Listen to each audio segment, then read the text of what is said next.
Hi. This is my Arbor Skateboards Daily Driver. This is the 1.0 surf skate with the Carver CX trucks.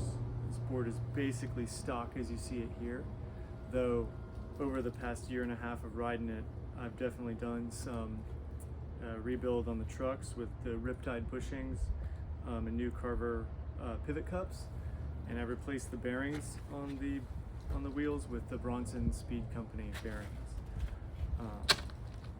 This is aptly named. It's my daily driver. If I'm going to be doing surf skate training, I'm going to be riding this board. I absolutely love the board. Love the way it feels. Love the way it handles. I take it in bowls, snake runs, pump tracks, all of that stuff. The thing I love most about this board is that it is 34 inches tall. So it's a lot taller or longer than some of the other surf skates out there that are in the 28 to 30 inch range. It's also a little bit taller than the Arbor Daily Driver 2.0, which I think is at 32 inches. I haven't ridden that board. I don't know how I feel about it, obviously because I haven't ridden it, but I really like this one a lot. And the main reason I like that 32 inches is it actually very realistically mimics the width of my foot placement that I have on a surfboard. So I feel like a smaller board where your feet are tighter in doesn't really translate to a short board or a long board that you're trying to surf on, where you need your feet a little wider.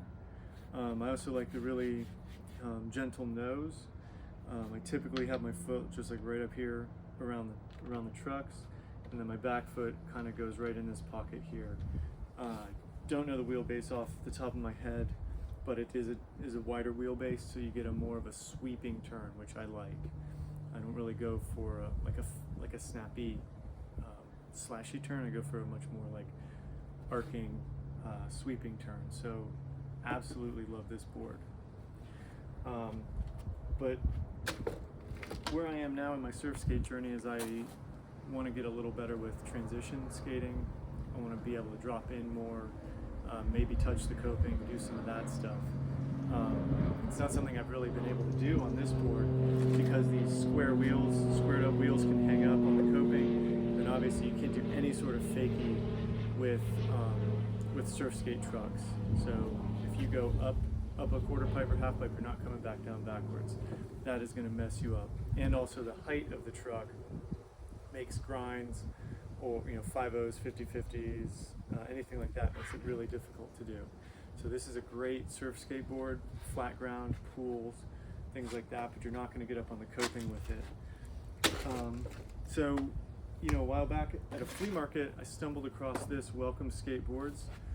I don't even know the model, but I really fell in love with the squared off nose, and it was pretty much complete as I found it. I did put on new wheels. These are Spitfires, and I did do the bushings on the trucks.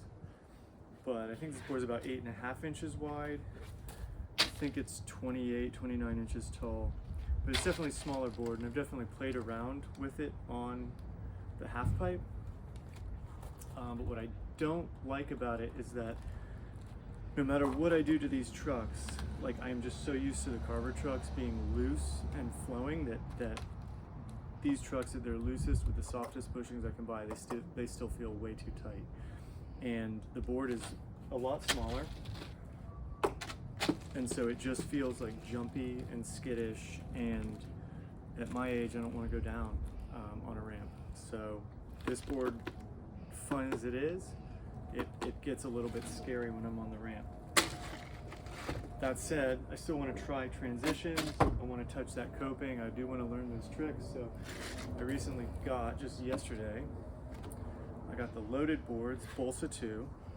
I went with the complete. So it's got the Paris trucks, the orangutan fat-free wheels, and this is a 34-inch deck. So basically the same height, almost the same size as my daily driver. So it's going to feel very familiar there, and then the wheelbase is slightly narrower, and I can actually pull in that wheelbase to be a little narrower as well. And it does have the reverse kingpin trucks. So while they're not going to lock in as much as like a traditional kingpin, you can still get up and touch the coping. A little bit of round over on the wheel should let me roll back in if I do get up to doing a 5.0 or a 50/50, anything like that. So this board I'm just like super pumped on right now. Obviously I haven't ridden it at all, but I'm thinking that as a parallel to this board, I mean the outlines are almost the same, squared nose, you know, obviously double kicktail, but this board has a lot more room, a lot more width, therefore is probably going to be a little more comfortable. And then the reverse kingpin truck should, in theory, give me a lot more turning radius than these traditional kingpin trucks. Also, the Bolsa 2 has the wheel well sanded out, so I'm not going to be worried about biting like I was on this board, and that's why I put these 1/4-inch spacers on it.